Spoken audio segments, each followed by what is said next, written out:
सौरभ जोशी ने मुझे legal notice भेजा। उन्होंने मेरा नंबर लेकर जगह जगह बांट दिया, वीडियो डिलीट करने की धमकी दी। और क्या उन्होंने कभी चिकन खाया ही नहीं था?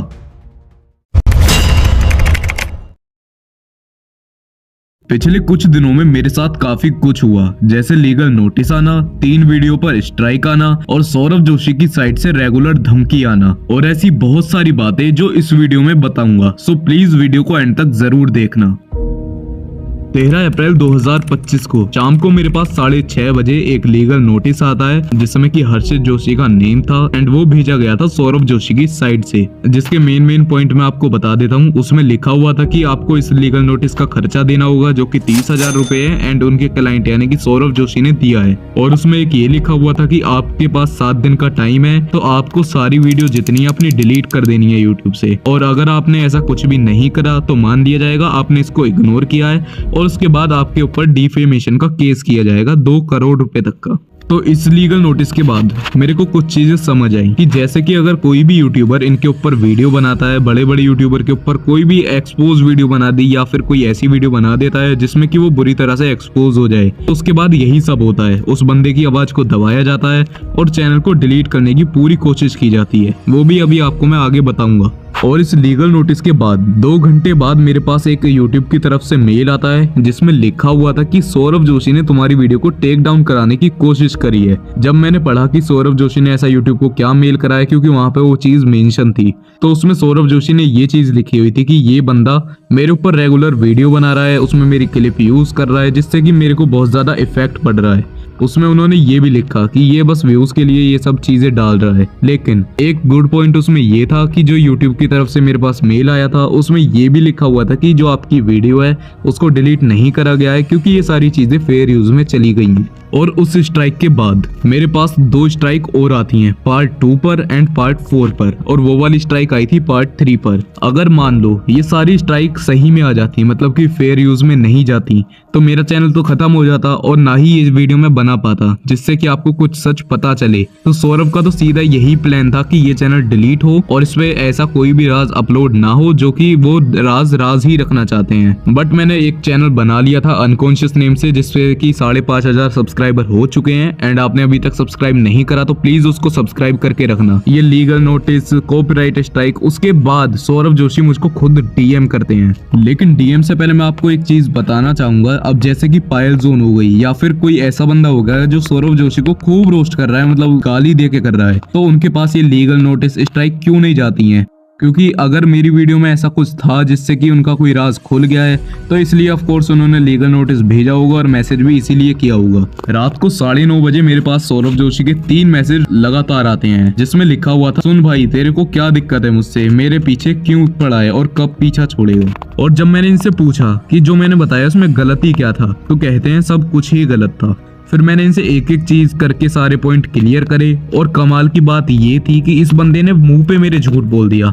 मैंने इनसे पूछा कि तुम्हारे व्लॉग स्क्रिप्टेड होते हैं या नहीं होते, तो उन्होंने बोला नहीं जी, और इस चीज का आगे प्रूफ मैं आपको दे दूंगा। लेकिन हाँ, मैं इनकी चैट नहीं दिखा सकता हूँ ड्यू टू सम रीजंस। उन्होंने मेरे से मना कर दिया था कि मेरी चैट वीडियो में शो नहीं होनी चाहिए। अब देखो, उनको अपनी प्राइवेसी का इतना ख्याल है कि उन्होंने मेरे से मना कर दिया कि वीडियो में चैट मत दिखाना, और मैं दिखाऊंगा भी नहीं क्योंकि मेरे को इतनी चीजों की समझ है। लेकिन उन्होंने मेरे से झूठ बोला। उन्होंने बोला कि अपना नंबर दो, मैं कॉल करता हूँ। तो मैंने उनको अपना नंबर सेंड करा। उसके बाद जो होता है वो कमाल था।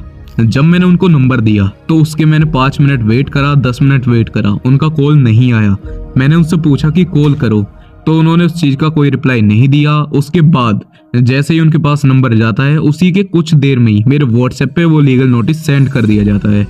फिर अगले दिन सुबह को मेरे पास नैनीताल से एक वकील का फोन आता है, जिसमें वो बोलते हैं कि तुम उनका मिसयूज कर रहे हो, ये सब बहुत सारी चीज उन्होंने बोली थी। फिर उसके बाद मेरे मैनेजर के पास कॉल आती हैं, और लगातार 5-6 कॉल आई, और मेरे को बहुत ज्यादा दबाने की कोशिश करी गई। मतलब इतना प्रेशर डाल दिया कि अगर एक बंदा उस वीडियो को डिलीट ना करे तो समझ जाओ उसमें क्या क्या हो सकता है। उन्होंने फोन पे ये तक बोल दिया कि तुम्हारा करियर खत्म हो जाएगा। और सौरभ जोशी ने चैट में ये भी लिखा कि ऑलरेडी 3-4 लोग जेल में हैं। तो अब मैंने उनसे ये बात तो पूछी नहीं, तो इसका मतलब तो यही है कि वो इनडायरेक्टली बोलना चाहते हैं कि तुम भी जेल चले जाओगे, या डराना चाहते हैं। तो मैंने उनसे पूछ लिया कि मेरे को भी जेल भेजोगे, तो उन्होंने उस बात को भी इग्नोर कर दिया। बात आती है इनकी स्क्रिप्टेड व्लॉग की, तो इन्होंने बोला था कि हम स्क्रिप्टेड व्लॉग नहीं बनाते हैं, लेकिन आप सब लोगों को पता है कि वो व्लॉग स्क्रिप्टेड होते हैं एंड मैं ओल्ड पार्ट में इस चीज के प्रूफ दे चुका हूँ। और जो लोग बिल्कुल नए व्यूअर हैं, अभी मेरे चैनल पे पहली बार विजिट कर रहे हैं, उनके लिए ये 2 प्रूफ मैं दिखा देता हूँ। बाकी जिन्होंने ये देखे हुए हैं वो स्किप करके आगे की बात जरूर सुन लेना। इस व्लॉग में इन्होंने अपने पूर्व और वर्तमान के कंटेंट को चैलेंज दिया कि इनके हाथ में हथकड़ी को बांध दिया जाएगा जब तक कि ऑफिशियली वो ओपन नहीं कर देते हैं उसको। लेकिन सबसे पहले हथकड़ी पीयूष के लेफ्ट हैंड में थी और कुणाली के राइट हैंड में थी। उसके बाद पीयूष के राइट हैंड में, कुणाली के लेफ्ट हैंड में, फिर दोनों के राइट हैंड में, फिर दोनों के लेफ्ट हैंड में, उसके बाद दोनों के राइट हैंड में, फिर पीयूष के लेफ्ट हैंड में आई, कुणाली के राइट हैंड में आई, फिर दोनों के लेफ्ट हैंड में आ गई, फिर पीयूष के लेफ्ट हैंड में और कुणाली के राइट हैंड में आई। यानी कि कम से कम 7 बार इन्होंने हथकड़ी को चेंज करा और 2 बार इन्होंने व्लॉग में बताया था कि हम हथकड़ी को खोल रहे हैं, क्योंकि एक बार तो उनको पढ़ाई करनी थी और एक और बार कुछ रीजन था, वो आप व्लॉग में देख लेना जाके। इसका दूसरा प्रूफ ये है कि 13 सितंबर को ये वाला व्लॉग डालते हैं जिसमें किसी ने इनको एक गिफ्ट भेजा था। और हाँ, कैमरा जो चल रहा था उसको पीयूष चला रहा था, लेकिन जब ये इस बॉक्स को ओपन करते हैं तो थोड़ी सी पैक ओपन होने के बाद आपको कैमरे में क्लियर दिख रहा होगा कि ये किस चीज का बॉक्स है, तो ऑफ कोर्स पीयूष को भी वो चीज दिखेगी, लेकिन वहां पर कोई रिएक्शन नहीं आता है। उसके बाद जब वो थोड़ा और ओपन हो जाता है तो कुणाली ने भी नजर मार ली थी, लेकिन उसने भी कोई रिएक्शन नहीं दिया। फिर सौरभ जोशी ने खुद देख लिया था कि उसके अंदर किस चीज का बॉक्स है, लेकिन जब वो पैक पूरा खुल जाता है उसके बाद इनका ये फेक रिएक्शन आप देख सकते हो। अब बात आती है इनके चिकन वाली बात की कि क्या इन्होंने कभी चिकन खाया ही नहीं था या फिर मैं झूठ था या फिर जो भी है। देखो, इनसे मैंने क्वेश्चन पूछा था कि जो आप नूडल खाते हो उसमें चिकन नहीं होता, तो उन्होंने बोला कि जो मैं नूडल्स खाता हूँ वो फ्लेवर वाले होते हैं। अब यहाँ पे एक चीज सोचने वाली है कि अगर ये फ्लेवर वाले नूडल्स को खाते तो अपने ब्लॉग में दिखा सकते थे कि गाइस हम ये चिकन नूडल्स खाते हैं जो कि फ्लेवर वाले होते हैं, क्योंकि अगर वो फ्लेवर है, आर्टिफिशियल फ्लेवर है, तो बिल्कुल 100% फिर वेजिटेरियन होगा। तो ये तो ठहरे प्योर वेजिटेरियन, ये उसको ही खाते होंगे ना। जब इन्होंने ये चीज बोली तो मैंने इनको पूछा था कि ये जो इनके बेड पे एक नूडल रखा हुआ है, क्या उसके अंदर चिकन के पीस नहीं है? तो इन्होंने बोला पीस तो किसी के अंदर नहीं थे। लेकिन जब मैंने पुराने पार्ट में आपको दिखाया था हाईलाइट करके, उसमें लिखा हुआ था इंग्रेडिएंट में कि इसके अंदर पीसेस होते हैं चिकन के, और इन्होंने बस एक शब्द की रट लगा ली कि मेरा पीछा छोड़ोगे नहीं छोड़ोगे, मुझसे कोई गलती हुई हो तो माफ कर दो, ये सब। मतलब इन्होंने बहुत सारी चीजें बोली। और एक चिकन नूडल का और आपको मैं दिखा देता हूँ कि अगर इंडिया में किसी चीज के ऊपर रेड डॉट है तो उसको नॉन वेज मान लिया जाता है, क्योंकि उसके अंदर नॉन वेज है इसलिए उसके ऊपर रेड डॉट होता है। लेकिन जब ये इस नूडल को लाते हैं घर पे, और इसके 2 पैक थे, ये भी आपको मैंने बताया था, और उसके ऊपर क्लियर रेड डॉट दिख रहा था, तो क्या अब वो भी आर्टिफिशियल फ्लेवर पे रेड डॉट लगा देंगे क्या? और आप लोगों को एक चीज पता होगी, अगर मैं अपनी वीडियो में कुछ दिखाता हूँ तो वो प्रूफ के बेस पे होता है टोटली, क्योंकि अगर मेरे पास प्रूफ नहीं होगा तो अगले दिन कोई भी आके मेरे ऊपर केस करके चला जाएगा और मैं कुछ नहीं कर पाऊंगा। अब जैसे कि आप एक ये वाली वीडियो देखो, मैम के वहाँ कहाँ? हाँ, मैंने देखा था, कल ही तो देखा था मैंने आपका ब्लॉग, कल ही देखा मैंने। तो वीडियो बना रहे हो क्या? नहीं, हाँ फोटो भी, वीडियो मत बनाना प्लीज, यहाँ पे सर्च चीज का वीडियो। अब यहाँ पे बॉबी भैया और सौरभ जोशी एक फिश की दुकान पे खड़े थे, जब ही उनके सब्सक्राइबर वहाँ पे पहुंच जाते हैं। सौरभ जोशी का एक रिएक्शन आता है जहाँ पे वो बोलते हैं कि कैमरा बंद कर दो, ये थोड़ा सा साइड में रखा है ना। लेकिन इसके बाद ये सेम क्लिप मैंने सौरभ जोशी को भेजी और उनसे पूछा कि अब आप यहाँ पे फिश खरीद रहे हो, क्या ये भी फिश नहीं है? तो वो बोलते हैं कि मेरे साथ बॉबी भैया थे, हो सकता है वो खरीद रहे होंगे, मतलब वो 2 साल पुरानी चीज भूल गए, चलो कोई दिक्कत नहीं है। अब अगर यहाँ पे बॉबी भैया उस चीज को खरीदते तो वो उस बंदे से कैमरा बंद करने के लिए नहीं बोलते, क्योंकि अगर कल को ये चीज वायरल हो जाती तो वहां पे वो बोल सकते थे कि बॉबी भैया खरीद रहे हैं, बट उन्होंने कैमरा ही बंद करा दिया। अब लास्ट में बात आती है बियर और सिगरेट की।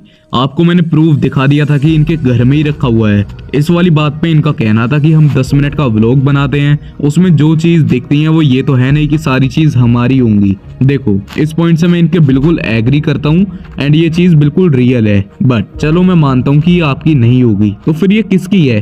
क्योंकि अगर वो बताते तो मैं इस वीडियो में आपको क्लियर करके बता देता। तो इसका उन्होंने कोई भी रिप्लाई नहीं दिया। अब ऐसा नहीं है कि वो रिप्लाई नहीं दे रहे थे या फिर भाग गए थे, वो रेगुलर मेरे को मैसेज कर रहे थे और मैसेज में कुछ और ही बोल रहे थे। मैसेज में बोल रहे थे कि मेरा पीछा छोड़ोगे नहीं छोड़ोगे, यस और नो बताओ, बस यही बोलते रहे वो एंड तक। एंड उस चीज को उन्होंने बिल्कुल इग्नोर मार दिया। तो अब इससे मैं क्या सोचूंगा कि वही पी रहे होंगे।